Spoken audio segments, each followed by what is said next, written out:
말라기서 1장 6절에서 2장 9절까지입니다.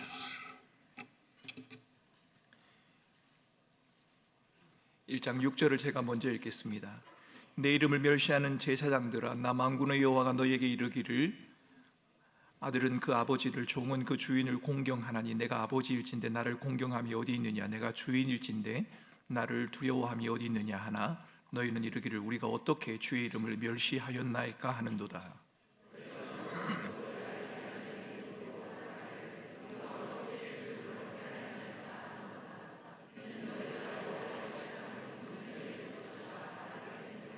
만군의 여호와가 이르노라, 너희가 눈먼 희생 제물을 바치는 것이 어찌 악하지 아니하며 저는 것 병든 것을 드리는 것이 어찌 악하지 아니하냐. 이제 그것을 너희 총독에게 드려보라. 그가 너를 기뻐하겠으며 너를 받아주겠느냐.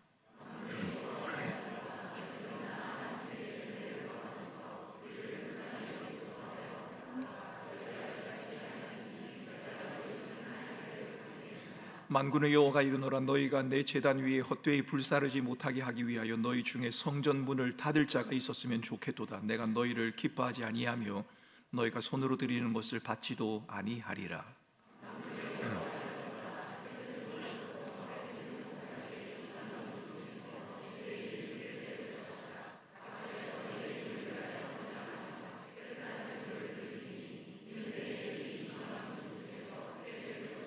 그러나 너희는 말하기를 여호와의 식탁은 더러워졌고 그 위에 있는 과일 곧 먹을 것은 경멸히 여길 것이라 하여 내 이름을 더럽히는도다.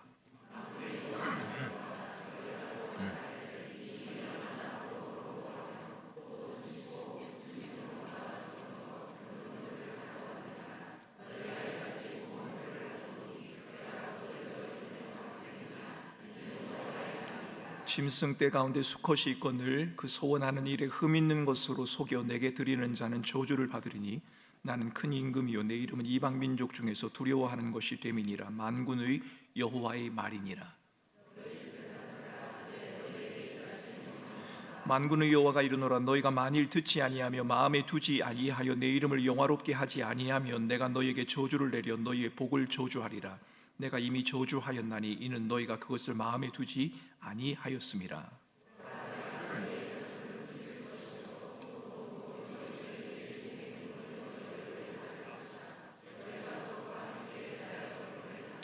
만군의 여호와가 이르노라, 내가 이 명령을 너희에게 내린 것은 레위와 세운 나의 언약이 항상 있게 하려 함인 줄을 너희가 알리라.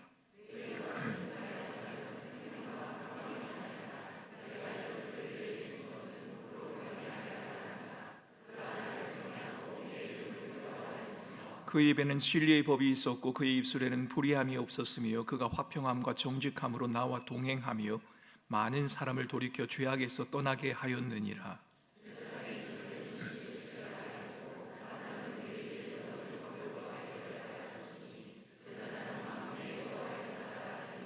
너희는 옳은 길에서 떠나 많은 사람을 율법에 거스르게 하는도다. 나 만군의 여호와가 이르노니 너희가 레위의 언약을 깨뜨렸느니라. 같이 있습니다.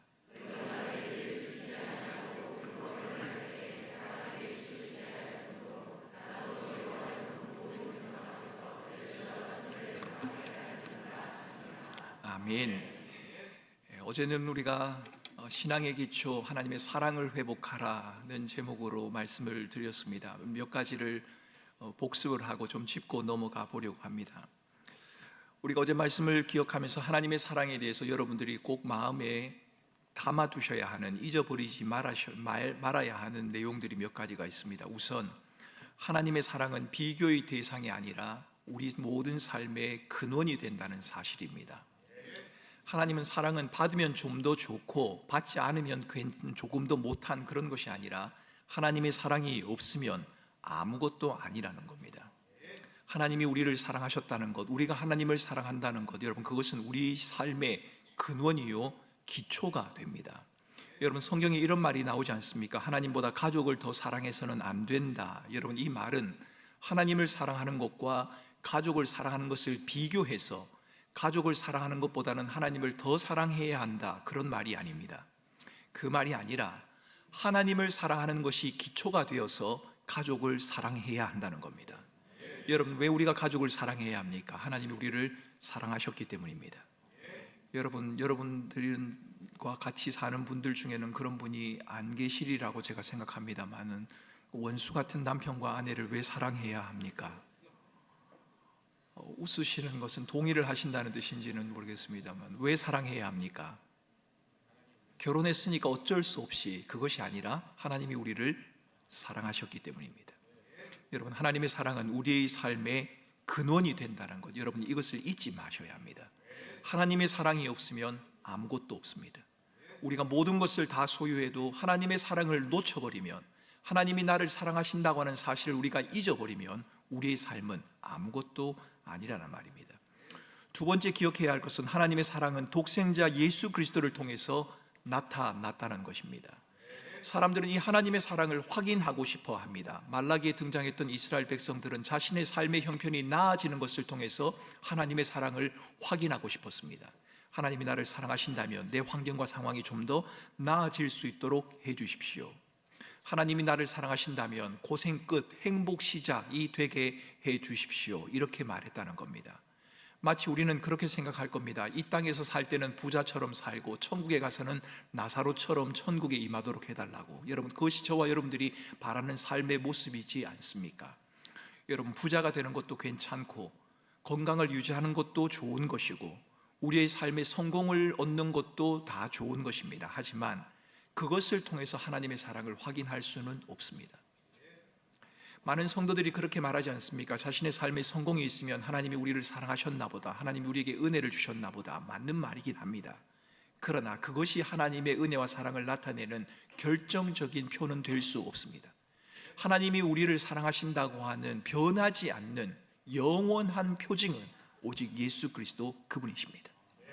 그분이 십자가에 죽으시고 우리와 함께 하신다는, 우리의 죄를 용서하셨다는 그 사실이 바로 하나님의 사랑을 보여주는, 하나님의 사랑을 확증하는 확실한 징표가 되어진다는 겁니다.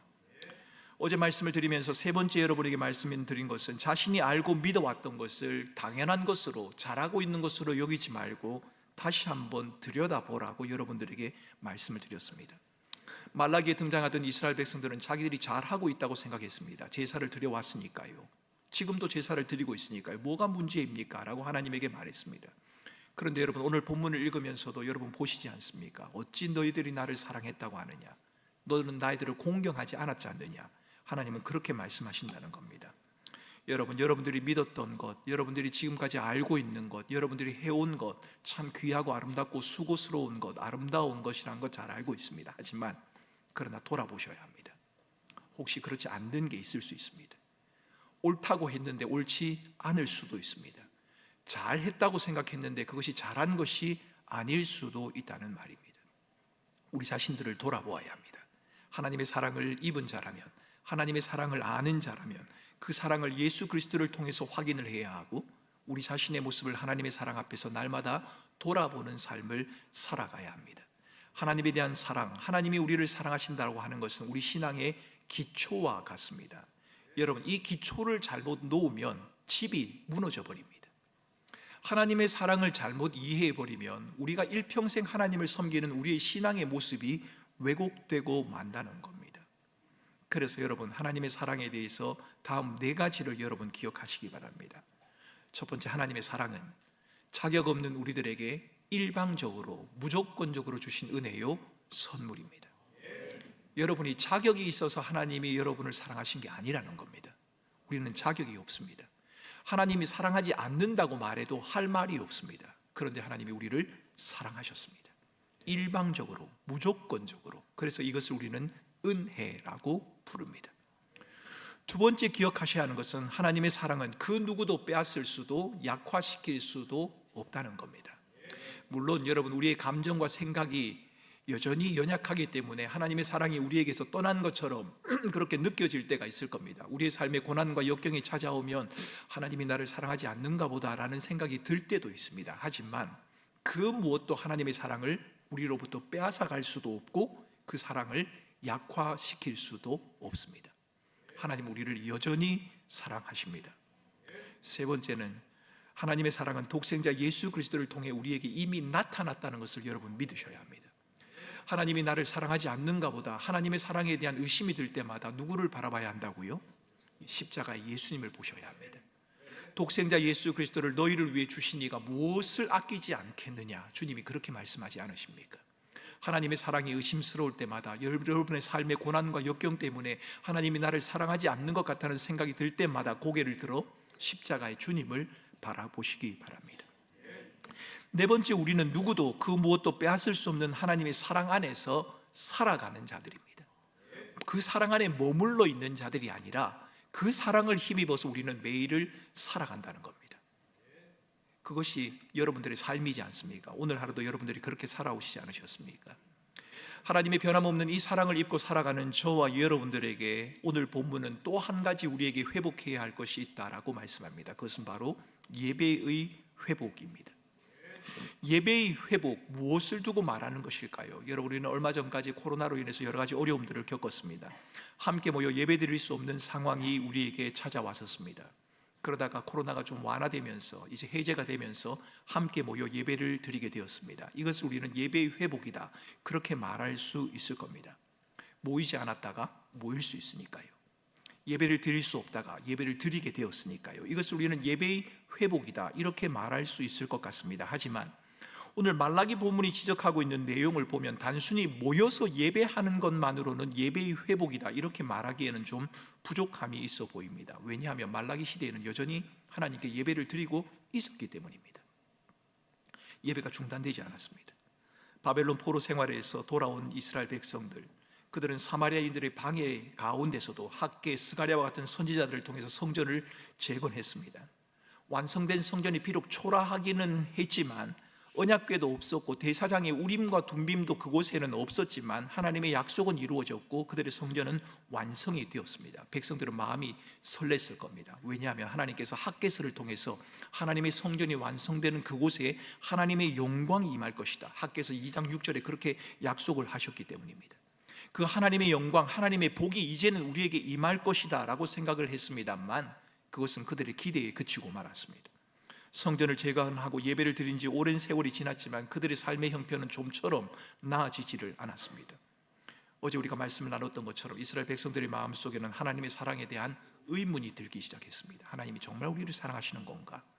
하나님이 사랑하신다고 우리에게 말씀하셨고 성전을 지으면 그 성전 가운데 하나님의 영광이 임할 것이다, 복이 임할 것이라고 말씀하셨는데 아직도 여전히 하나님의 영광과 복이 임하지 않고 우리의 삶의 형편이 이렇게 힘든 것을 보니까 하나님이 우리를 사랑하지 않는 것이 아니냐라고 그렇게 생각하기 시작한 것입니다.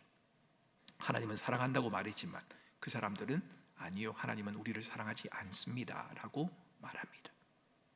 그렇다고 해서 이 이스라엘 백성들이 하나님을 향한 제사, 오늘로 말하면 예배를 멈추어 버렸느냐? 그런 것은 아닙니다. 그런 중에도 이 사람들은 예배를 계속 드렸습니다. 그런데 여러분, 우리가 주목해야 할 것은 이 예배에 대한 하나님의 반응입니다. 이스라엘 백성들은 예배를 드렸는데 이 예배에 대해서 하나님이 어떻게 반응하셨느냐? 여러분, 이것이 중요합니다. 1장 1절에서 이렇게 말하지 않았습니까? 여호와께서 말라기를 통하여 이스라엘에게 말씀하신 경고라. 경고. 여러분, 경고가 무엇입니까? 뭔가가 지금 잘못되어 가고 있다는 겁니다. 일이 잘못된 방향으로 흘러가고 있다는 겁니다. 그래서 그만 멈추어서야 한다, 조심해야 한다는 것 아닙니까? 이스라엘의 예배에 빨간 등이 켜진 겁니다. 경고등이 켜졌습니다. 1장 10절은 이렇게 말합니다. 누군가 성전 문을 닫고 이스라엘이 예배 드리는 것을 그만두게 해주면 좋겠다. 누가 이렇게 말했을까요? 하나님이 이렇게 말씀하신 겁니다. 나에게 드리는 이스라엘의 예배를 누군가가 좀 그만할 수 있도록 막아주면 좋겠다라고 말씀하십니다. 하나님께서 성전문을 닫고 싶어 하실 만큼 강력하게 경고하고 계신 것을 보면 이스라엘의 예배가 얼마나 심하게 왜곡되고 훼손되었는가 하는 것을 우리는 짐작할 수 있습니다. 겉보기에는 별 문제가 없습니다. 그런데 주님께서는 안 된다라고 말씀하시는 겁니다. 하나님께서 백성들이 드리는 예배와 종교적인 행위를 인정하지 않고 거절한 경우는 구약 성경에 여러 차례 나타납니다. 여러분, 대표적인 것이 스가랴 7장입니다. 스가랴 7장 말씀을 우리 같이 함께 읽어보겠습니다. 자, 같이 읽겠습니다. 시작.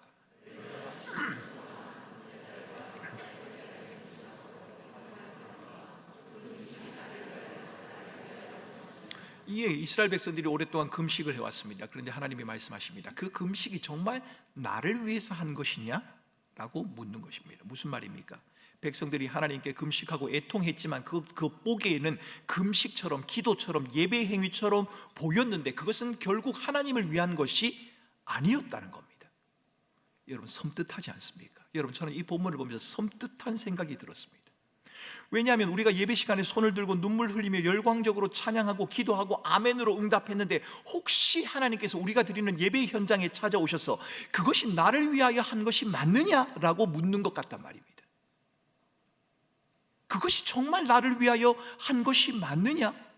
아니요, 거기서 더 한 걸음 나가서 누가 예배당 문을 닫아줬으면 좋겠다, 너희들이 예배 드리는 것을 그만두면 좋겠다라고 말하면 여러분, 이 정말 큰일 아닙니까?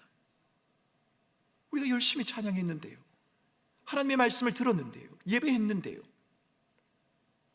우리의 원함이 곧 하나님의 원함이다, 우리가 좋아하는 것이 하나님이 기뻐하시는 것이다. 여러분, 우리는 이렇게 말하기가 좀 어렵습니다. 어떤 때는 그렇습니다. 그런데 어떤 때는 그렇지 않습니다. 우리가 원하는 것이 하나님이 원하는 것일 때도 있지만 우리의 원하는 것이 하나님이 원하시는 것이 아닐 때도 있지 않습니까? 우리가 좋아하는 것인데 하나님이 좋아하지 않는 경우도 있다는 겁니다. 여러분, 예배도 마찬가지입니다. 예배의 순서와 찬양이 선포되는 설교가 내 마음에 흡족하다고 해서 그 예배가 곧 하나님이 받으시는 예배다, 그렇게 말할 수 없습니다. 그래서 우리는 예배를 인도하는 위치에 있는 저와 같은, 혹시 찬양팀이든 아니면 찬양대든 기도하는 분이든 봉헌을 하는 분이든 기도 예배를 인도하는 위치에 있던 예배에 함께 참여하는 회중의 자리에 서 있던지 간에 우리는 하나님이 기뻐하시는 예배가 무엇일까? 하나님께 드릴 만한, 하나님이 받으실 만한 예배가 무엇인지에 대해서 진지하게 고민해야 합니다. 힘써 예배를 드렸는데 여러분, 오늘 밤 여러분들이 피곤한데 이 시간 나오셔서 하나님의 말씀을 듣고 예배하고 찬양하고 기도하는데 하나님이 됐다, 그것이 나를 위한 것이 아니다 라고 말씀하신다면 이건 정말 큰일이란 말입니다. 여러분, 예배가 무엇입니까? 하나님이 받으실 수 없는 예배에 대한 엄중한 책망 속에서 우리는 예배에 대해서 어떤 생각을 지녀야 합니까? 그리고 우리는 어떻게 예배를 드려야 합니까? 본문을 통해 우리가 생각할 수 있는 첫 번째 말씀은 하나님 앞에 드리는 예배는 하나님과의 인격적인 관계를 통해서 이루어져야 한다는 겁니다. 하나님 앞에 드리는 예배는 하나님과의 인격적인 관계를 통해서 이루어져야 합니다. 여러분, 사람들 간의 관계도 마찬가지입니다만 하나님과 하나님의 백성 사이 그 관계는 매우 중요합니다. 성경은 하나님과 우리들의 관계를 여러 가지로 비유합니다. 창조주와 피조물, 목자와 양, 신랑과 신부, 주인과 종. 그래요. 종이 아니고 종이죠. 그럼 아버지와 아들. 성경은 이렇게 표현합니다. 여러분, 이것은 서로의 관계를 제도나 방법을 통해서 정의하고 있는 것이 아닙니다. 서로가 함께 하자는 겁니다. 관계를 유지하자는 겁니다. 하나님과의 인격적인 관계를 갖는다라고 하는 그 말은 하나님을 나와 동등한 존재로 여기겠다, 이런 말이 아닙니다. 우리가 사람을 대하는 것처럼 하나님을 대하겠다, 그런 말도 아닙니다. 하나님과 우리의 관계를 인격적이다라고 이렇게 말하는 것은 하나님이 우리를 사랑하셔서 은혜로 구해주신 그 사랑을 알고 우리에게 베푸신 하나님의 은혜의 사랑과 순종의 마음으로 반응하며 살아간다는 것을 의미합니다. 하나님이 내게 베푸신 그 사랑을 알고 그 사랑을 힘입어서 그 사랑에 정당하게 반응하며 살아가는 것, 여러분, 이것이 바로 하나님과 인격적인 관계를 유지한다는 겁니다. 말라기 2장 2절의 표현을 빌리면 이렇습니다. 하나님의 말씀을 듣고 마음에 두며 하나님의 이름을 영화롭게 하는 것, 여러분, 이것이 바로 하나님과 인격적인 관계를 가지는 겁니다. 하나님과의 인격적인 관계의 핵심은 우리의 삶에 찾아오신 하나님을 필요로 한다는 사실을 깨닫고 우리가 죄인이라고 하는 사실을 인정하는 것에서부터 시작됩니다. 하나님 필요합니다. 내게 하나님이 필요합니다. 나는 죄인입니다. 하나님을 신뢰하고 의지함으로 순종의 삶을 살아가는 것, 그것이 바로 하나님과의 인격적인 관계를 의미하는 겁니다. 하나님을 사랑한다고 말하면서 그 말씀에 순종하지 아니하고 자기의 뜻대로 마구 살아가는 것, 이것은 인격적인 관계가 아닙니다. 잉글랜드의 신학자인 알리스트 맥그라스라고 하는 분이 있습니다. 그분이 쓴 책 가운데 그들은 어떻게 이단이 되었는가라고 하는 책이 있습니다. 그 책에는 하나님과 우리와의 관계를 신뢰와 헌신과 사랑이라고 하는 이 세 가지로 설명을 합니다. 신뢰와 헌신과 사랑. 여러분, 이 신뢰와 헌신과 사랑, 이것은 우리와 관계를 맺으시는 하나님에게는 아무 문제가 없습니다. 하나님의 사랑, 하나님의 헌신, 하나님의 신뢰, 여러분 여기에는 변함이 없습니다. 만군의 여호와 하나님께서는 항상 우리와 가까워지기를 원하십니다. 우리와 인격적인 관계를 맺기를 원하십니다. 문제는요, 저와 여러분입니다. 자기중심적인 우리의 죄된 본성은 사람들의 관계뿐만 아니라 하나님과의 관계를 왜곡시키거나 무시해버립니다. 사랑하는 관계라고 아무렇게나 함부로 대하기도 하고, 함께 동력하며 나아가야 할 관계를 경쟁의 관계로 변질시켜버리기도 합니다. 하나님에 대한 신뢰와 믿음조차 정당하게 다루지 못할 때가 있는 것이 바로 저와 여러분들이라는 겁니다. 상대를 대하는 태도가 전혀 인격적이지 않으면서도 자신은 충분히 인격적이라고 생각하는 그 착각에 빠져들 수 있는 것이 바로 저와 여러분입니다. 하나님으로부터 거절당하고 있는 이스라엘의 모습이 그렇습니다. 6절 후반절은 이렇게 말합니다. 우리가 어떻게 주의 이름을 멸시하였나이까? 7절입니다. 너희가 더러운 떡을 나의 제단에 드리고도 말하기를 우리가 어떻게 주를 더럽게 하였나이까? 하나님이 더럽게 했다고 말하는데, 아니요, 우리는 그런 적이 없습니다 라고 말하는 겁니다. 하나님은 이스라엘이 하나님을 멸시하고 공경하지 않고 하나님의 식탁을 더럽혔다고 책망하시는데, 이스라엘은 하나님의 이 반응에 대해서 이해할 수 없습니다. 왜 그렇게 말씀하십니까? 라고 반문하고 있는 것입니다. 이스라엘과 하나님과의 인격적인 관계는 이미 산산조각이 나버렸습니다. 이스라엘은 그 심각성을 조금도 인식하지도 인지하지도 못한 채 살아가고 있다는 겁니다. 여러분, 코로나 자가 진단 검사 한번 해보신 적이 있으십니까? 자가 진단 검사 아마 한 번쯤은 다 해보셨을 것 같습니다. 자가 진단 검사에서 음성이 나왔는데 신속 항원 검사나 PCR 검사를 해서 양성이 나오신 분들이 종종 있습니다. 검사에 문제가 있을 수도 있고요, 도구에 문제가 있을 수도 있습니다. 그런데 이럴 수 있지 않습니까? 자기가 양성이 맞습니다. 제가 양성이 맞습니다. 제가 지금 양성이란 말이 아니고요, 제가 양성이 맞다고 한번 생각을 해보십시오. 그런데 제가 자가진단 검사를 하면서 코 속 깊이 찔러야 하는데 그냥 살짝 하고는 나왔습니다. 그게 음성입니다. 그래서 제가 음성이라고 막 우기는 겁니다. 그런데 신속항원검사에서 PCR에서 양성이 나왔습니다. 그러자 제가 말합니다. 그 검사 엉터리라고. 내가 하니까 음성인데 왜 그게 양성이냐고. 검사를 잘못한 거라고. 여러분, 이게 바로 본문 속 이스라엘의 모습입니다. 하나님이 나의 식탁을 더럽혔다고 말하는데 전혀요, 그러지 않았습니다. 너희들은 나를 공경하지 않는다고 말하는데 무슨 말씀입니까? 우리는 당신을 지금 공경하고 있는데요 라고 말하고 있는 겁니다. 그럴듯하게 하나님 앞에 제물을 드리고 있습니다. 그런데 예배의 형식도 모양도 있지만 그 속에는 하나님과의 인격적인 관계, 하나님을 하나님으로 인정하고 하나님의 말씀을 따라 살아가려고 하는 진지한 수고와 애씀이 그들에게 보이지 않는다는 겁니다. 이스라엘은 하나님께서 말씀을 통해 일러주시는 예배의 본질, 그것에 주목하고 있지 않습니다. 그저 형식적인 눈에 보이는 것에만 주목하고 있을 뿐입니다. 예배의 본질은 청중 앞에서, 사람들 앞에서 내 모습이 어떻게 보이느냐는 것에 있지 않습니다. 예배의 본질은 하나님 앞에서 내가 어떠냐는 것을 보는 것 아닙니까? 그런데 여러분, 이스라엘 백성들은 지금 그렇지 않단 말입니다. 이스라엘 백성들은 예배를 드리고 있으면서도 하나님을 주목하기보다는 주변의 사람들과 형편과 상황에 주목하고 있습니다. 예배를 오랫동안 드려온 익숙함 때문에 그런지 자기들의 모습을 너무 과대평가하면서 더 이상 자신을 하나님 앞에 비추려고 하지 않습니다. 말라기 당시 백성들에겐 하나님 앞에서 죄인된 자기 모습에 대한 애통함이 없습니다. 그리고 죄인을 찾아오신 하나님의 은혜에 대한 감사와 감격함도 보이지 않습니다. 누가요? 이스라엘 백성들이 그렇단 말입니다. 그저 자의적으로 겉만 보기 좋게 꾸며 드릴 뿐입니다. 제사를 진행하는 제사장도, 제사에 참여하는 백성들도 마찬가지입니다. 그들은 모두 하나님을 멸시하며 하나님을 아버지와 주인으로 대하지 않습니다. 이스라엘에게 예배는 그저 형식적이고 지루한 시간이 되고 말았습니다. 이스라엘은 인격적인 관계에서가 아니라 그저 숫자를 맞추기 위한 눈가림으로 제물을 헤아려서 하나님 앞에 드리고 있습니다. 저는 것, 병든 것처럼 제물로는 합당치 않는 쓸모없는 것을 버젓이 하나님 앞에 드리면서도 아무 생각을 하지 않는 것이 이스라엘이란 말입니다. 부정한 방법으로 얻은 곡식일 가능성이 높은 더러운 떡, 그것을 서스럼 없이 하나님 앞에 드립니다. 이스라엘에겐 하나님께 드렸다는 자체가 중요한 거지.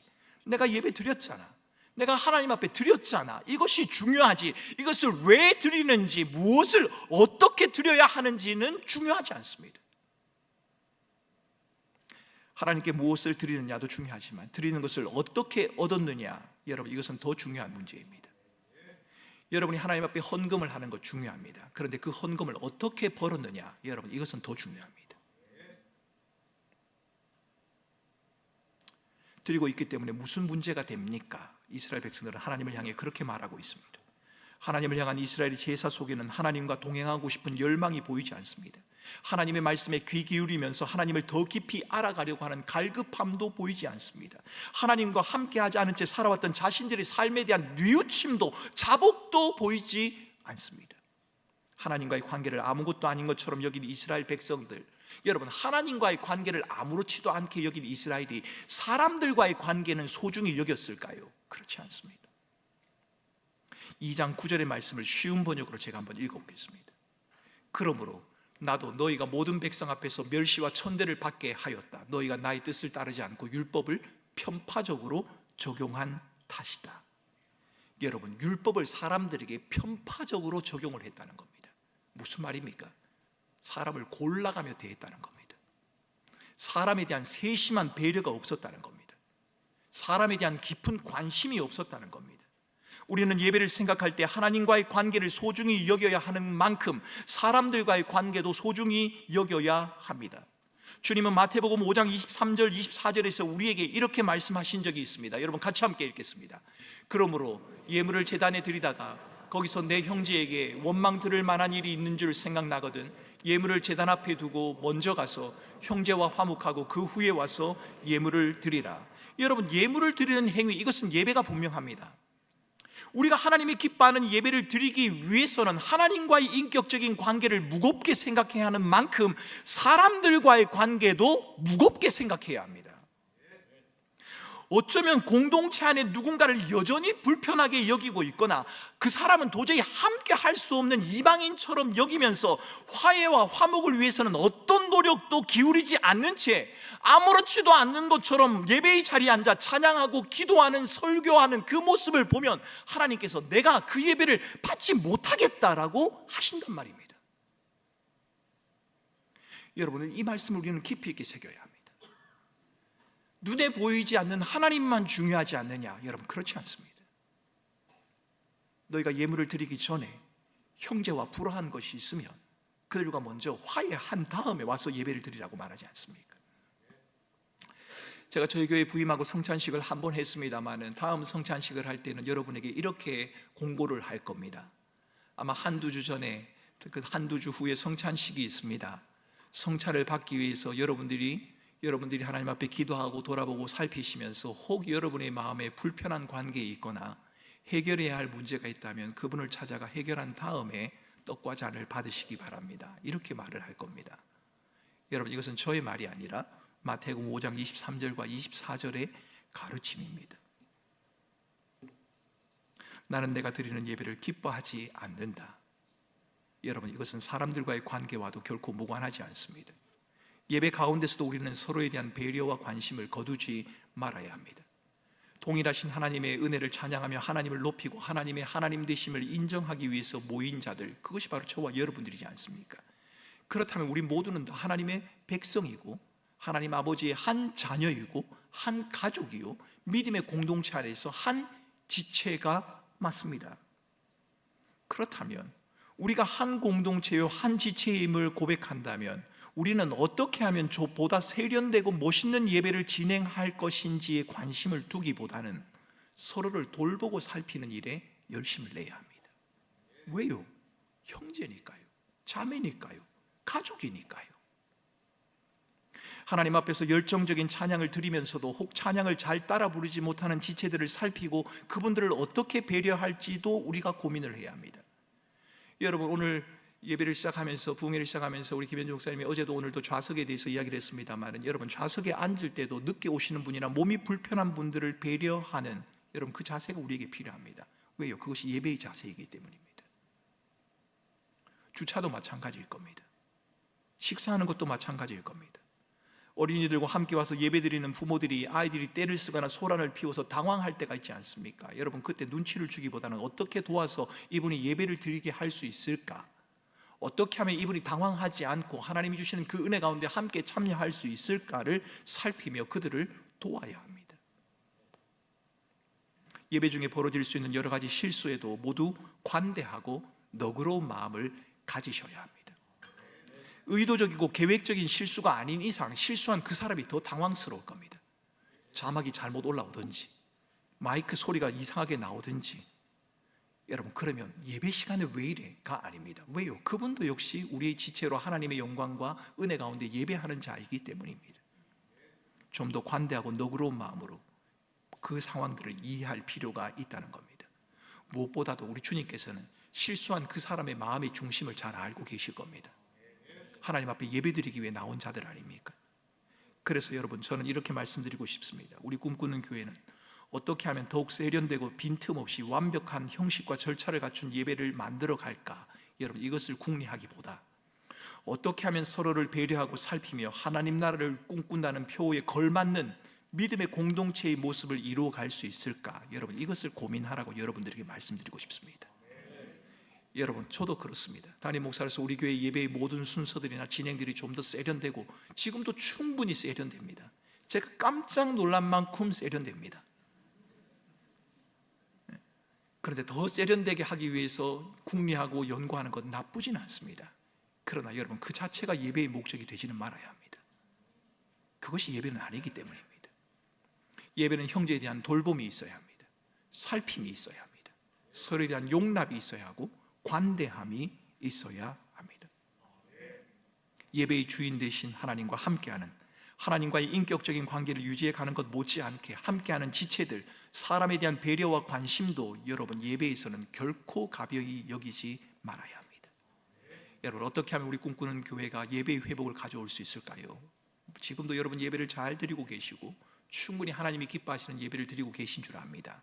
그러나 우리의 예배가 보다 나은 예배, 하나님이 기뻐하시는 예배가 되기 위해서는 우리의 매일의 삶 가운데서 하나님과의 인격적인 관계를 유지해야 하고, 그 하나님과의 인격적인 관계를 유지하는 것이 다른 사람들과의 관계까지도 연장되어야 합니다. 여러분 우리가 좀 관대하면 좋겠습니다. 좀 더 넓은 마음으로 사람들을 이해하고 용납할 수 있으면 좋겠단 말입니다. 바벨론에서 돌아와 성전을 재건하고 하나님께 예배를 드리는 이스라엘 백성들이 하나님과의 인격적인 그 관계를 놓쳐버린 이유, 여러분 어디에 있을까요? 왜 그들은 하나님과의 인격적인 관계를 놓쳐버렸을까요? 아마도 바벨론 포로 귀환 후에 성전이 재건되었지만 오랜 세월이 지나면서도 백성들과 제사장들이 형식주의와 회의주의에 빠져들었을 가능성이 있습니다. 시간이 오래되면서 같은 일을 반복하면서 그냥 습관에 젖어들었다는 겁니다. 세월의 흐름, 어떤 일을 반복하는 것, 별다른 변화가 없을 때는 우리가 하는 그 일이 형식으로 흘러버릴 가능성이 크지 않습니까? 해서 뭘 하나라고 하는 회의주의에 빠질 수도 있습니다. 안 하느니 그냥 하지, 습관에 빠져들 수도 있다는 겁니다. 여러분 예배도 예외가 아닙니다. 오랫동안 예배를 드리다 보면 주일에 와서 예배 드리는 것이 그저 습관이나 종교적인 행위로 전락할 수 있습니다. 하나님의 임재와 말씀으로 찾아오신 하나님과의 만남은 사라져버리고 그저 주일에 교회 왔다 갔다는 예배에 참석하는 것만으로 여러분 만족할 수 있다는 겁니다. 안 가자니 찝찝하고 와도 별 감동이 없는 그런 경우, 여러분 그런 경우가 우리에게 있을 수 있습니다. 설교뿐만 아니라 신앙 고백과 찬송, 기도와 봉헌, 복을 선언하는 축도까지 그 어느 것 하나도 소홀히 할 수 없는데, 여러분 예배 가운데 진행되는 그 어느 순서 하나도 소홀히 할 수 없습니다. 그런데 여러분 예배를 오래 드리다 보면 마음에 드는 것만 골라 취사 선택하는 경향이 저와 여러분에게 생깁니다. 참 그 교회는 찬양이 좋아, 그런데 설교는 저 교회가 좋아. 어떻게 합니까? 몸이 하나뿐인데. 그런데 여러분 예배의 부름으로부터 시작되는 그 순간부터 축도를 하는 그 순간까지 그 안에 있는 모든 순서 하나하나가 모두가 다 중요합니다. 신앙의 경륜이 오를수록 예배드리는 횟수가 많아질수록 타성에 젖지 않도록 냉랭한 마음으로 자리만 지키는 관중이 되지 않도록, 예배에 참석하는 것이 외형적인 습관에만 머물지 않도록 여러분, 우리는 우리 스스로가 경계해야 합니다. 우리는 우리가 드리는 예배가 하나님 없는 예배가 되지 않도록 주의해야 합니다. 하나님 없는 예배, 말라기가 그렇지 않습니까? 모양은 있는데 하나님이 없습니다. 예배의 형식과 모양은 다 갖추었습니다. 그런데 그 중요한 것은 그 가운데 하나님의 임재가 없다는 겁니다. 그분의 임재 앞으로 나가는 것, 그분과 동행하는 것, 그 삶의 모습을 그 예배 가운데 찾을 수 없다는 겁니다. 예배의 회복을 위해 형식과 순서의 변화가 필요할 때도 있을 겁니다. 하지만 우리가 놓치지 말아야 할 것은 예배의 대상이 하나님이다. 여러분, 이 사실을 잊지 마셔야 합니다. 예배의 대상은 누구라고요? 하나님입니다. 예배의 주인도 하나님이시요, 예배의 주인공도 하나님이시요, 예배의 주체가 되는 분도 하나님이십니다. 우리에게는 하나님과의 바르고 사랑스러운 교제가 필요합니다.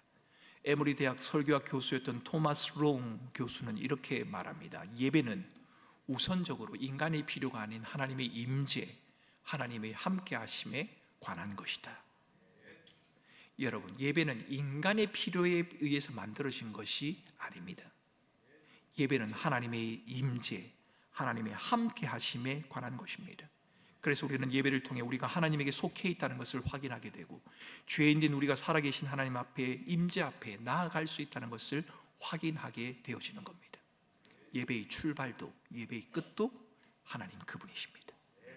예배를 통해 우리는 하나님 그분을 주목해야 한다는 겁니다. 그러므로 삶에 찾아온 고단함과 풀리지 않고 이해하기 어려운 현실적인 여러 문제 앞에서 답답함을 느낄 때도, 여러분, 우리에게 필요한 것은 뜨겁고 감동적인 찬양, 매끈하게 전개되는 설교, 그 이후에 주어지는 은혜 받았습니다, 찬양이 좋았습니다, 저를 위한 설교였습니다 라는 인사, 여러분, 이것도 물론 필요할 겁니다. 그런데 여러분, 정말 예배를 통해 우리에게 필요한 것은 내게 하나님이 필요합니다. 하나님이 없이는 내가 아무것도 아닙니다. 내가 하나님을 사랑하고 내가 하나님을 사모합니다. 여러분, 그것이 우리에게 필요하다는 말입니다. 왜냐하면 우리를 부르신 분도, 우리의 예배를 받으시는 분도, 우리와 함께 하셔서 우리의 우리의 삶을 인도하시는 그분도 우리 주인 되신 하나님, 우리의 아버지 되신 하나님 그분이시기 때문입니다. 여러분, 예배의 주인은 하나님이라는 것을 여러분 잊지 마셔야 합니다. 이스라엘의 잘못된 예배의 모습을 통해 생각할 수 있는 두 번째 주제는 하나님께 드리는 예배와 직분의 연관성입니다. 여러분, 예배와 직분, 여러분, 뗄래야 뗄 수가 없습니다. 우리는 본문에서 이스라엘의 잘못된 예배에 대한 책망을 누가 듣고 있느냐, 여러분, 주목할 필요가 있습니다.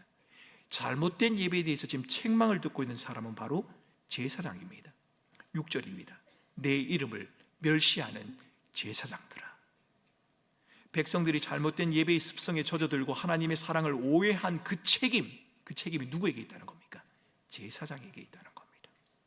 13절을 보면 제사장들이 자신들에게 주어진 권리, 특권을 번거로운 것으로 여기는 모습이 묘사되고 있습니다. 자기의 권리를 정당하게 사용하지 못한다는 겁니다. 2장 5절 이하에 소개된 바람직한 제사장의 모습, 여러분, 제사장은 이런 사람이어야 합니다.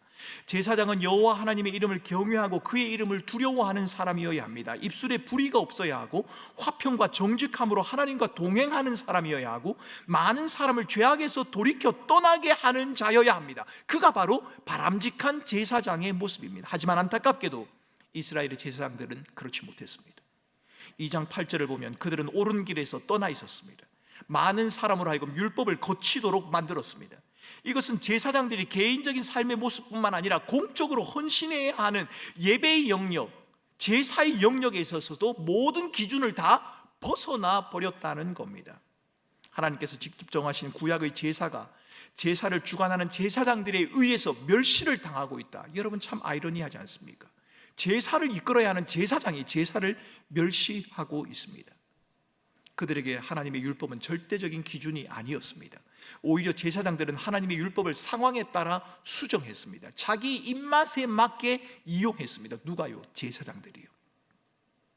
제사장들이 주관하는 형식적이고 거짓된 제사는 모양은 그럴듯했는데 하나님의 은혜와 긍휼을 경험할 수는 없었습니다. 제사장들은 자기의 직책을 제대로 수행하지도 바른 제사를 드리지도 않습니다. 그들은 율법에서 금하고 있는 눈먼 것, 저는 것, 그리고 병든 것을 제물로 드려서 하나님을 진노케 만들었습니다. 제사장들은 율법과 도덕이 해이해지고 있는 시대적인 흐름, 그 흐름에 맞서야 하는데 오히려 그 흐름에 편승하면서 하나님의 말씀보다는 사람을 더 많이 의존하게 되었다는 겁니다. 여러분, 우리는 영적 지도자여 거룩한 직분인 제사장의 잘못이 작다 할 수 없습니다. 지도자가, 직분자가 잘못된 길을 걸으면 공동체 전체가 신음한다는 말 틀리지 않습니다. 이사야 기자는 지도자가 잘못된 길을 걸을 때 공동체 전체에 미치는 영향을 이렇게 기록한 적이 있습니다. 백성은 인도하는 자가 그들을 미혹하니 인도를 받는 자들이 멸망을 당하도다. 지도자 때문에 백성들이 멸망을 당한다는 겁니다. 말라기 역시도 제사장들의 죄악을 자세하고 심각하게 다루고 있지 않습니까? 칼빈이 말라기 주석에서 말한 것처럼 제사장들은 하나님께서 금지한 제물을 가리지 않고 받기보다는 그 제물을 거절했어야 합니다. 이 제물은 드릴 수 없다고 말했어야 합니다. 그릇된 제사를 드리는 백성들을 막았으면서 성문을 닫아버렸어야 합니다. 하나님에 대한 예배를 모독하고 아무것도 아닌 것처럼 가벼이 여기는 백성들을 엄중하게 꾸짖었어야 합니다. 왜 그래야 합니까? 제사장은 하나님으로부터, 위로부터 주어지는 직분이었기 때문입니다. 말라기라고 하는 그 단어의 뜻은 나의 사자, 나의 메신저라고 하는 말입니다. 그게 바로 말라기라는 뜻입니다. 선지자만 하나님이 보낸 사자가 아닙니다. 제사장도 하나님이 보냈습니다. 제사장은 하나님이 목적을 두고 세운 직분입니다. 2장 7절에서 말한 대로 제사장의 입술은 지식을 지켜야 하고 그의 입에는 백성들에게 마땅히 가르칠 율법이, 그 율법의 교훈이 머물러 있어야 합니다. 그들은 하나님의 메신저로서 하나님의 말씀과 하나님의 마음을 백성들에게 전해야 합니다. 여러분, 제가 지금 제사장들에 대해서 이야기를 하니까 여러분들은 안도하실지 모르겠습니다. 그렇지, 제사장은 목사님이니까. 그런데 여러분, 구약의 제사장들의 이야기가 나와는 관계없다라고 여러분이 생각한다면 여러분은 말라기를 잘못 읽고 계신 겁니다. 베드로 기자는 우리에게 이렇게 말한 적이 있습니다. 너희 모두는 그리스도 예수 안에서 거룩한 제사장들이니라. 저만 그런 것이 아니라 여러분도 마찬가지라는 겁니다. 이사야 기자도 역시 이사야 61장 6절 말씀에서 주의 백성들 모두가 제사장이다, 여러분 그렇게 말한 적이 있습니다. 성전에서 제사를 드리는 제사장이 오늘날 누구인지에 관한 질문은 교회의 직분에 관한 질문으로 연결될 수 있습니다. 구약의 제사를 수행하기 위해 제사장을 세우신 것처럼 오늘날에는 직분자들을 통해 그리스도의 몸된 교회를 세우시며 예배를 이끌어 가신다고 바울이 에베소서를 통해 우리에게 말하고 있기 때문입니다. 여러분, 예배는 목사 홀로 연출하는 모노드라마가 아닙니다. 1인극이 아니란 말입니다. 예배는 저와 여러분 우리 모두가 함께 어우러지는 오케스트라와 같다, 그렇게 말할 수 있습니다. 예배와 예배의 회복을 말하면서 직분을 언급하지 않는 것은 마치 제사를 논하면서 제사장이라는 직분을 빼놓는 것과 같습니다. 우리 주님께서는 몸된 교회를 세워가면서 성도들이 그리스도의 온전함에 이를 수 있도록 직분자들을 주셨다고 그렇게 말씀하십니다. 그리고 주의 몸된 교회가 든든히 세워져가며 성도들이 그리스도의 장성한 분량에 자라는 그 일에 직분을 사용하신다. 그리고 그 중심에 하나님을 예배하는 일이 있다고 우리에게 말씀하셨습니다. 그러므로 사랑하는 성도 여러분, 우리가 예배의 회복을 원한다면 우리는 하나님께서 교회를 세워가기 위해 세우신 직분의 회복을 반드시 말해야 합니다.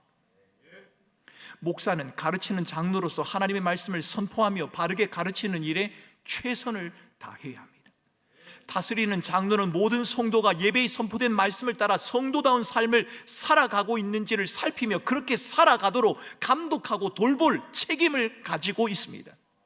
집사와 권사들도 마찬가지입니다. 성도들의 형편을 살펴 긍휼을 베풀어야 하는 자, 그들이 바로 집사와 권사들입니다. 저희 교단의 안재경 목사님의 지적처럼 이처럼 직분자들의 섬김을 통해 돌봄을 잘 받는 성도들이, 교회 안에서 직분자들이 제대로 역할을 해서 하나님이 맡기신 그 역할들을 잘 감당하는 그 백성들이 함께 모여 하나님을 예배한다면 여러분, 그 예배가 정말 아름다운 예배가 되지 않겠습니까? 목사와 장로, 집사, 권사 이야기를 하니까 직분을 받지 않으신 분들은 좀 안심하고 계신지 모르겠습니다. 그런데 이제 여러분 차례입니다. 목사와 장로, 집사, 권사만 직분자라고요? 그렇지 않습니다. 오늘을 살아가는 그리스도인이라면, 하나님께 바른 예배를 드릴 마음이 있는 성도라면 모두가 다 하나님의 백성이요 그리스도인이라고 하는 직분의 이름으로 하나님께 영광을 돌리는 삶을 살아야 합니다. 여러분, 목사도 좋습니다, 장로도 좋습니다, 권사도 좋고 집사도 좋습니다. 그러나 그리스도인이라는 직분보다 더 중요한 직분은 없습니다. 그리스도인이 모든 직분의 출발이라는 말입니다. 하나님께서 우리를 제사장으로 우리 자신을 하나님께 드려야 할 거룩한 제물로 삼으셨기 때문에 우리는 그렇게 살아야 합니다. 우리가 모두 그리스도인이라고 하는 직분자가 되었다는 사실, 여러분 이것을 기억하셔야 합니다.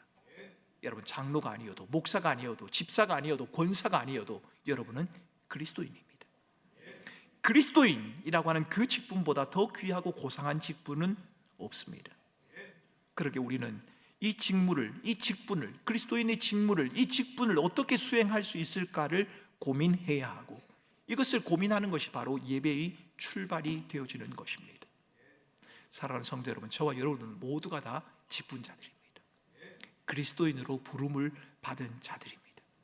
그리스도인은 그리스도인답게 살아야 하고, 목사는 목사답게 말씀을 전해야 하고, 장로와 권사와 집사는 주어진 그 직분에 어울리는 삶을 살아가야 한다는 겁니다. 그래야 우리가 아름다운 예배를, 예배의 회복을 경험할 수 있습니다. 이스라엘의 잘못된 예배와 관련해서 한 가지 더 생각해야 할 것이 있습니다. 그것은 바로 하나님의 언약입니다. 하나님의 언약. 하나님은 말라기를 통해서 이스라엘의 문제가 하나님께서 맺으신 언약을 깨뜨린 것에 있다고 지적하셨습니다. 2장 8절 후반절입니다. 2장 8절 후반절을 같이 읽겠습니다. 나 만군의 여호와가 이르노라, 너희가 레위의 언약을 깨뜨렸도다. 레위의 언약을 깨뜨렸다. 여러분, 레위의 언약이 무엇입니까? 여러분, 구약 성경에는 언약이 매우 많습니다. 그리고 매우 중요한 개념입니다. 언약이라고 하는 개념에 대한 이해 없이는 성경을 이해하는 것이 불가능하다라고 해도 과언이 아닐 만큼 언약이라고 하는 단어는 굉장히 중요한 단어입니다. 특별히 레위 언약이 무엇입니까? 고대 근동 지방에서는 약소국과 강대국 사이에 언약을 체결하곤 했습니다. 강한 나라와 약한 나라가 말입니다. 약한 나라는 강한 나라에 충성을 맹세합니다. 강한 나라는요, 약한 나라를 지키고 보호할 것을 약속합니다. 언약의 선포와 함께 약소국의 임금은 쪼개 놓은 고기 사이를 지나갑니다. 누가 지나갈까요? 약소국의 임금이 지나갑니다. 내가 이 약속을 꼭 지키겠습니다. 내가 이 약속을 어기면 그것은 바로 죽음입니다 라고 말입니다. 그런데 여러분, 창세기 15장을 기억하십니까? 하나님께서 아브라함과 언약을 맺는 장면입니다. 그런데 좀 이상합니다. 쪼개진 고기 사이로 지나갔습니다. 누가요? 아브라함이 지나가야 맞지 않습니까? 아브라함이 약자인데요, 하나님이 강자인데요. 그런데 누가 지나가십니까? 하나님이 지나가셨습니다. 강하신 하나님이 그 길을 지나가셨다는 겁니다. 그리고 이렇게 말씀하십니다. 여호와께서 아브라함과 더불어 언약을 세워 이르되, 약소국가가 강한 나라를 향해서 언약을 맺읍시다 라고 말한 것이 아니라 강하신 주님께서 아브라함을 찾아와서 일방적으로 언약을 맺으신 겁니다. 그리고 내 이 언약을 내가 반드시 지킬 것이다 라고 하는 그것을 보여주시기 위해서 하나님께서 친히 횃불로 그 사이를 지나가신 겁니다. 아브라함과의 언약뿐만 아니라 성경에 등장하는 하나님께서 인간과 맺으시는 모든 언약이 그랬습니다. 세상을 창조하신 이후에 선악과를 두고 인간과 언약을 맺으실 때도 하나님이 그들을 찾아가셨습니다. 홍수 심판 전후를 앞두고, 홍수 심판을 앞두고 노아와 언약을 맺을 때도 하나님은 노아를 찾아가셨습니다. 아브라함을 부를 때도 마찬가지입니다. 아브라함과의 언약을 횃불 언약 이렇게 부릅니다. 그때도 하나님은 아브라함을 찾아가셨습니다. 출애굽 공동체인 이스라엘 자손과 맺으신 시내산 언약은 어떻습니까? 하나님께서 인간을 친히 찾아오셨습니다. 그리고 자신의 모든 것을 걸어서 맹세하셨습니다. 내가 이 약속을 지킬 것이다. 내가 너를 보호할 것이다. 하나님이 왜 그렇게 하십니까? 이유는 한 가지입니다. 사랑하시니까요. 다른 이유가 없습니다. 하나님이 사랑하시니까요. 1장에 소개된 에서와 야곱의 이야기를 여러분 기억하시지 않습니까? 하나님의 일방적인 선택, 은혜로의 부르심, 여러분 이것이 바로 사랑입니다. 하나님이 야곱을 그렇게 부르셨습니다. 언약은 하나님이 우리를 얼마나 사랑하는가를 보여주는 명백한 증표입니다. 레위의 언약도 다르지 않습니다. 이 레위 언약, 이것은 하나님이 아론의 손자 엘라살의 아들 빈하스와 맺은 언약입니다. 출애굽 백성들이 시딤에 이르러서 모압 여자들과 음행을 했습니다. 그래서 하나님은 빈하스를 통해서 이들을 심판하셨습니다. 그리고 빈하스와 그 자손에게 영원한 제사장의 직분을 맡기겠다라고 약속을 하셨습니다. 언약을 맺으셨습니다. 신명기 33장 8절 이하에서는 레위를 경건한 자요 주의 말씀을 준행하고 주의 언약을 지키는 자다라고 이렇게 말씀하십니다. 하나님께서 레위인들을 하나님의 법도를 백성들에게 가르치며 온전한 번제를 드리는 제사장으로 삼으신 겁니다. 레위의 언약이 생명과 평강의 언약이요 제사장의 언약이다 이렇게 불리고 있는 것은, 성경에서 그렇게 불리고 있는 이유는 하나님께서 레위인들을 제사장으로 부르셨기 때문입니다. 그들이 탁월했기 때문이 아니라 하나님께서 그들을 부르셨기 때문입니다. 레위인들과 하나님의 백성들이 제사장의 직무를 성실히 수행하며 죄와 싸워 회개할 때 그 생명과 평강이 유지될 수 있기 때문입니다.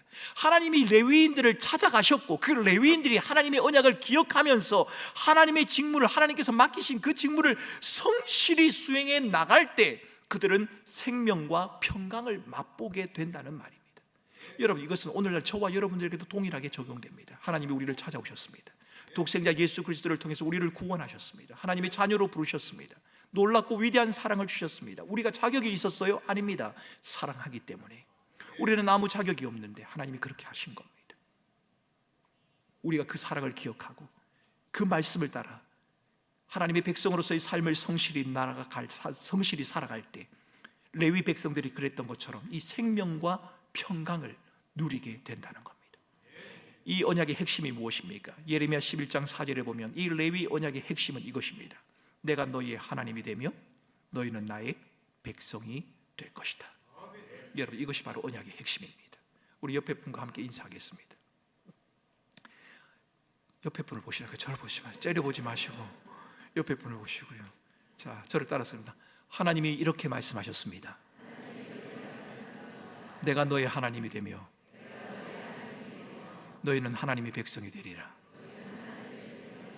여러분이 그렇게 말한 게 아니고 하나님이 그렇게 말한 겁니다. 내가 너의 하나님이 될 것이다. 그리고 너는 나의 백성이라. 하나님이 그렇게 말씀하신 겁니다. 그러므로 언약 속에서 하나님께서는 우리의 하나님이 되신다는 일방적인 약속을 주셨습니다. 그리고 우리 편에서 하나님께 마땅히 행해야 할 일이 있다. 그것은 하나님을 사랑하고 하나님의 말씀 안에 거하는 것이다. 그렇게 말씀하시는 겁니다. 여러분, 말라기에 등장하는 이스라엘 백성들은 이 사실을 잊어버렸습니다. 하나님이 나를 택했다라고 하는 그 사실은 기억했을지는 모르지만 그 택함을 받은 사랑을 입은 백성으로서 그 사랑을 기억하며 마땅히 살아가야 하는 삶의 모습을 소홀히 여기고 말았다는 겁니다. 혹 사랑하는 성도 여러분, 여러분들은 하나님의 은혜를 앞세워 여러분들의 죄 짓는 삶을 정당화하고 계시진 않으십니까? 하나님이 신실하신 뜻을 따라 순종하는 삶을 게을리하면서 하나님이 나를 사랑하시니까, 하나님이 내게 은혜를 주셨으니까 혹 그렇게 말씀하고 계시지는 않느냐는 겁니다. 코로나 팬데믹 상황이 지속되면서 많은 분이 예배의 위기다, 예배의 붕괴다 이렇게 말씀하셨습니다. 그 말 속에 담긴 안타까움 이해할 수 있습니다.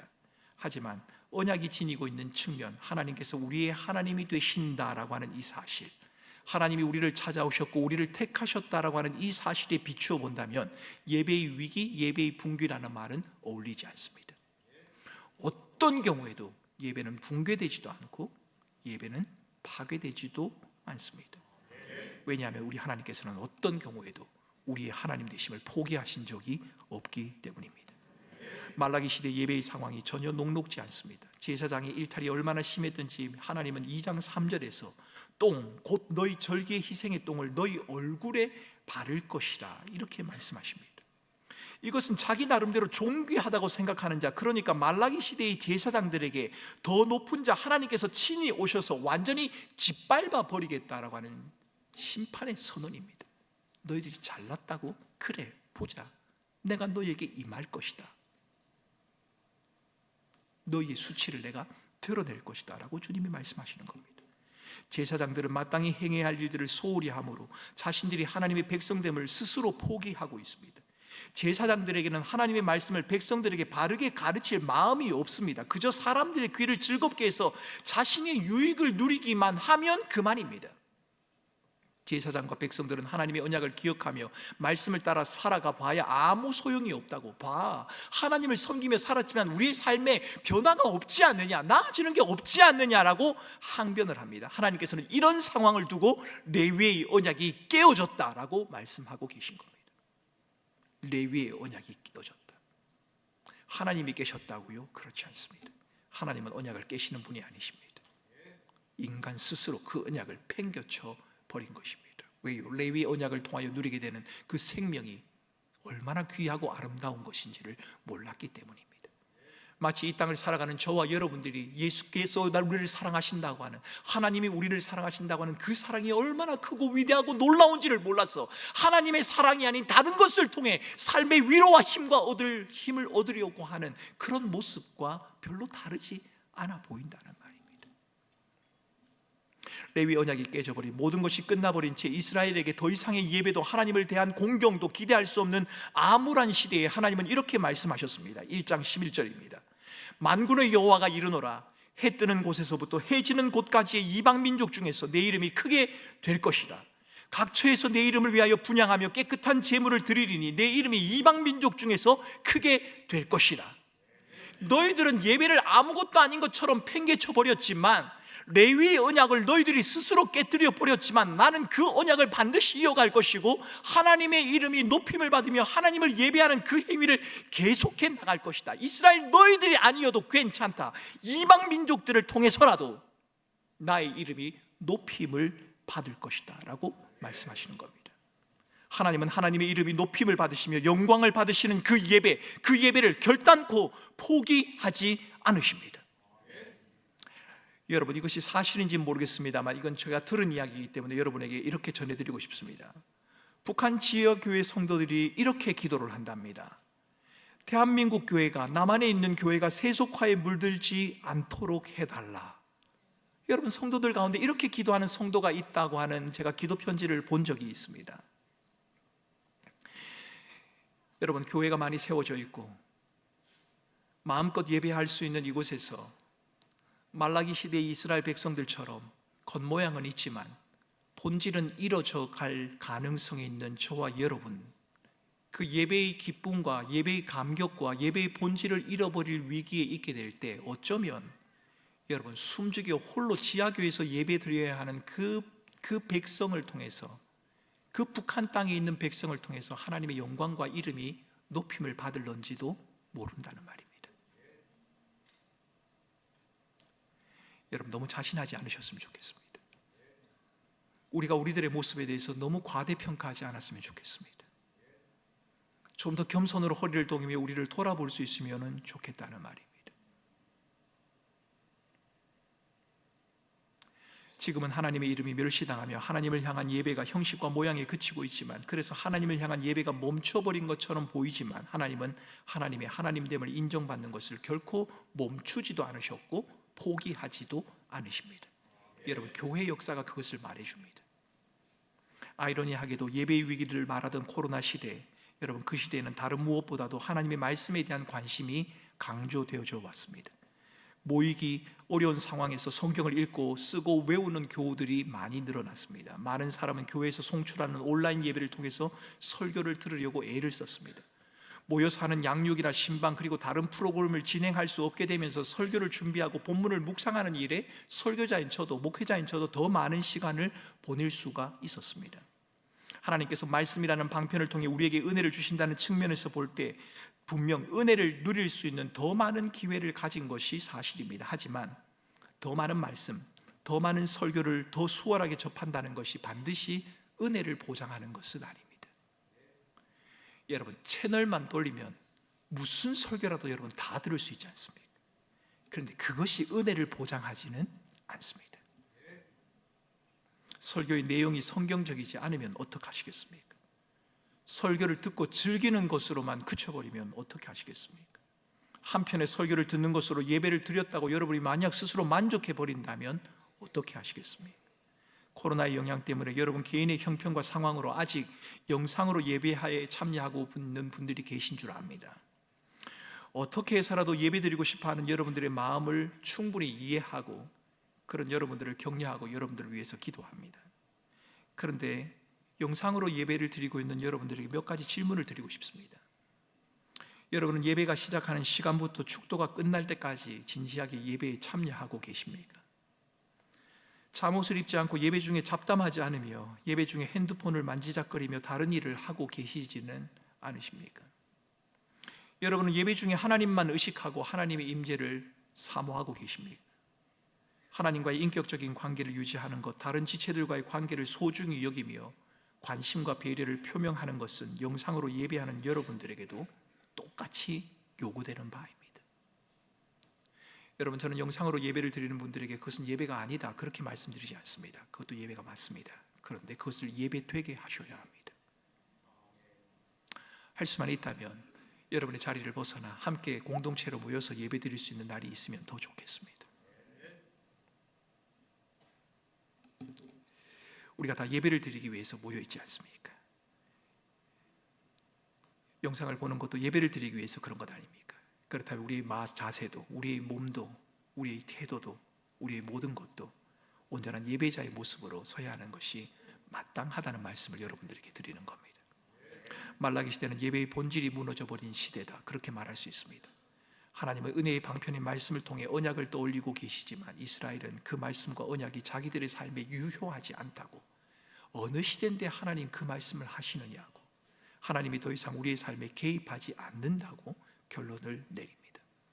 여러분, 예전에 제가 아는 성도 가운데 한 분이 그렇게 말씀하신 적이 있습니다.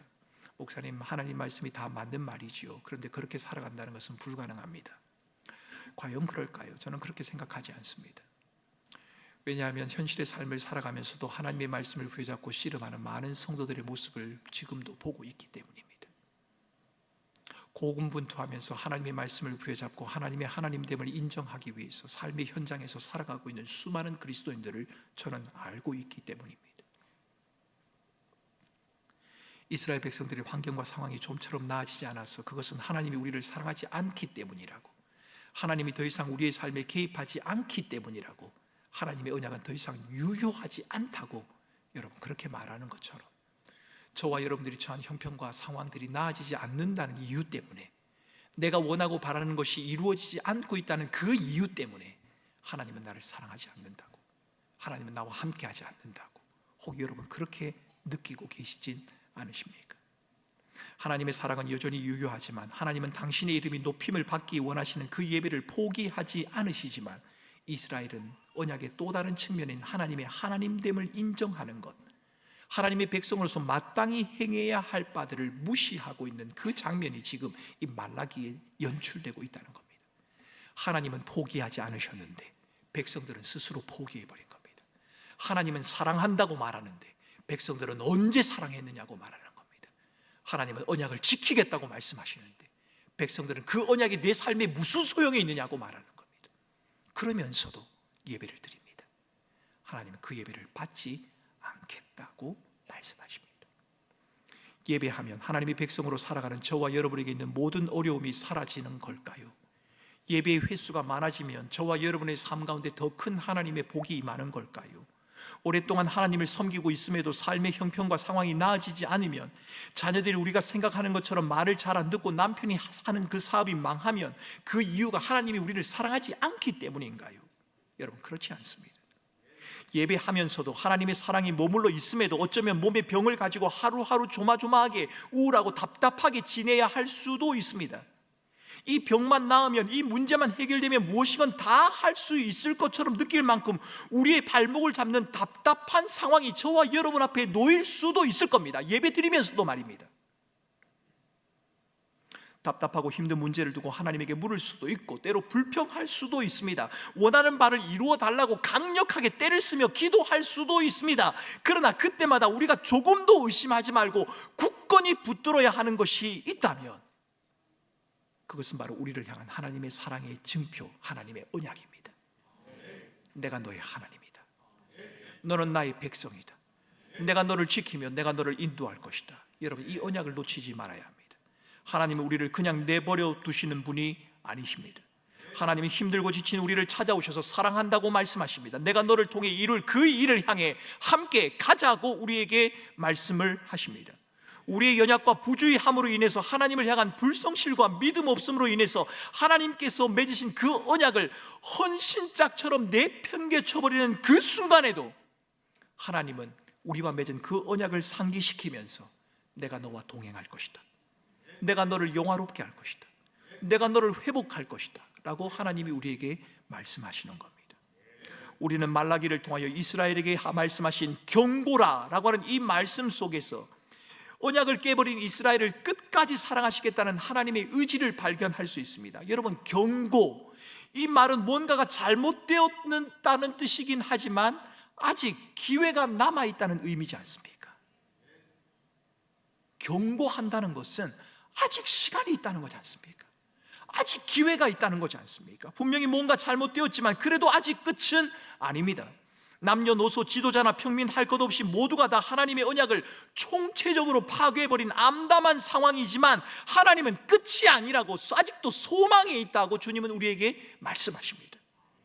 하나님은 말라기의 짧은 본문 속에서 24번이나 자신을 만군의 여호와다, 내가 만군의 여호와다, 이 짧은 말라기 본문 속에서 내가 만군의 여호와다라고 하는 그 표현을 무려 24번이나 사용하고 계십니다.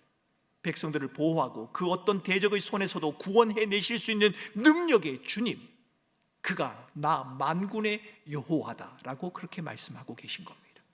하나님은 하나님의 이름이 영화롭게 높임을 받으신 일을 결코 중단하지 않으실 것입니다. 저와 여러분들을 통해서 말합니다. 하나님은 말라기서를 통해 줄곧 내가 너희를 사랑한다고 말씀하십니다. 거룩하고 영광스러운 하나님은 언약을 통해 죄인된 인간을 만나 주셨습니다. 하나님께서는 예수 그리스도를 십자가에 내어주심으로 이 언약을 지킬 것 다 지키겠다고 하는 그 약속을 성취하셨습니다. 하나님은 이 언약을 맺으시는데 아무런 조건을 내걸지 않으셨습니다. 언약의 파트너인 저와 여러분이 하나님과 언약을 맺을 만한 충분한 자격이나 능력을 소유한 것도 아닙니다. 하나님이 우리를 사랑하셨기 때문에, 하나님이 우리를 택하셨기 때문에, 하나님이 우리를 붙드시기 때문에 여러분, 저와 여러분들이 지금 이 자리에 있는 겁니다. 혹시 여러분 중에 말라기 이스라엘 백성들처럼 현실의 아픔과 궁핍함 속에서 하나님의 사랑이 걷어진 것 같고 하나님이 더 이상 내 삶에 개입하지 않는 것처럼 생각되는 분이 계십니까? 그렇게 생각하는 분들에게 이렇게 말씀드리고 싶습니다. 우리가 당한 고난과 아픔조차도 여전히 하나님의 손안에 있습니다. 그것은 하나님의 일을 위한 수단으로 사용될 것입니다. 어떤 상황에서도 언약의 주인공이신 하나님, 그분의 언약은 패하지 않습니다. 그러게 여러분, 하나님 그분을 주목하시기 바랍니다. 우리는 예배를 통해서 언약의 하나님을 바라봅니다. 예배를 통해서 변함없고 신실하신 그 하나님을 다시 한번 확인한단 말입니다. 삶의 무게가 너무 무겁고 모든 일들이 원함대로 바람대로 되어지지 않아서 현실을 둘러봐서는 도무지 하나님의 사랑, 하나님의 언약이라는 말이 공허하게 들리는 소리인 것처럼 그렇게 느껴지는 상황 속에서도 우리가 예배를 해야 하는, 예배를 드릴 수 있는 그 이유는 여러분, 우리 상황이 나아졌기 때문에 예배 드리는 것도 아니고 우리에게 힘이 있기 때문에 예배 드리는 것도 아니고 하나님이 우리를 사랑하시기 때문에 예배를 드리는 겁니다. 우리는 연약해도 실패해도 넘어져도 예배할 수 있습니다. 여러분, 성도들 가운데 그런 분들 계시지 않습니까? 인생의 짐이 너무 무겁고 힘들고 고난, 고통이 계속되어서 한 목사님, 저는 지금 도저히 예배 드릴 수 없습니다, 이렇게 말씀하시는 분들이 혹 계십니다. 여러분, 그런데 그런 순간은 없습니다. 연약해도 실패해도 넘어져도 예배할 수 있습니다. 우리의 열심과 열정이 예배의 출발이 아니지 않습니까? 우리의 환경과 상황의 나음이 예배의 출발이 아니지 않습니까? 예배의 출발은 우리를 사랑하시는 하나님, 우리와 언약을 맺으신 하나님, 우리를 찾아오신 하나님, 그분이시라는 말입니다. 우리를 향한 하나님의 사랑을 담은 그 언약이 사라지지 않는 한, 하나님께서 우리를 향한 그 사랑을 손길을 거두지 않는 이상 우리는 예배할 수 있습니다. 예배는 무엇을 얻어내거나 영적인 만족을 얻기 위한 수단이 아닙니다. 예배는 우리를 찾아오신 거룩하신 하나님, 우리를 사랑하시는 하나님과의 만남입니다. 하나님이 우리를 찾아오셨습니다. 거리두기가 해제되고 코로나가 소강 상태를 맞이하면서 함께 모여서 예배 드릴 수 있어서 너무 좋고 감사합니다. 저는 우리가 그저 모여서 예배 드릴 수 있다는 것만으로 만족하지 않으셨으면 합니다.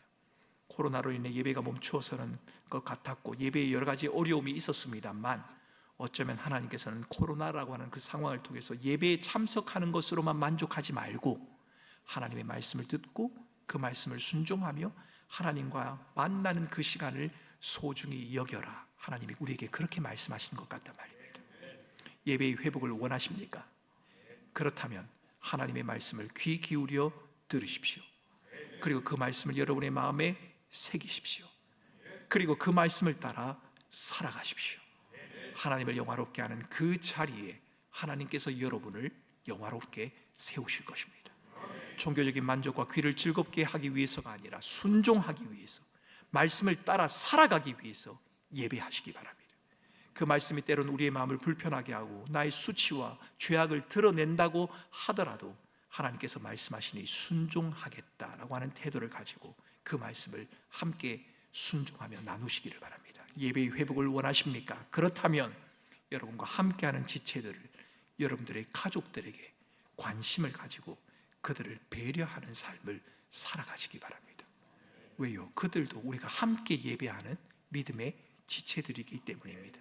공예배로 모인 예배의 현장에서도 눈을 돌려서 여러분 주변을 살펴보시기 바랍니다. 주일날 예배드리러 오시면, 이렇게 말씀을 드리러 모이면 여러분 자신에게만 집중하지 말고 주변을 한번 돌아보면서 혹 어려움이 있는 분이 없는지, 내가 도움을 줘야 되는 분은 없는지, 여러분 그렇게 한번 살펴보시란 말입니다. 그 살핌 속에서 예배의 기쁨과 감격을 우리가 누릴 수 있게 될 것입니다. 예배를 통해 우리 모두가 동일한 부르심을 받은 자들이요 함께 해야 할 그리스도 예수 안에서 한 형제 자매란 것을 확인할 수 있으면 좋겠습니다. 예배 가운데 주시는 은혜를 통해서 거친 세상에서 한 주간을 살아갈 만한 그럴 힘과 능력을 우리가 얻을 수 있으면 좋겠습니다. 하나님과의 만남이 이루어지는 언약의 현장에서 죄인된 우리를 위해 죽으신 하나님의 사랑을 확인하고 그 사랑을 힘입어, 그 은혜를 힘입어 하나님의 말씀을 붙들고 치열한 삶의 현장으로 다시 나아가는 여러분 그 모습을 이루는 우리 꿈꾸는 교회가 될 수 있기를, 그런 꿈꾸는 교회의 예배가 될 수 있기를 주님의 이름으로 축원합니다.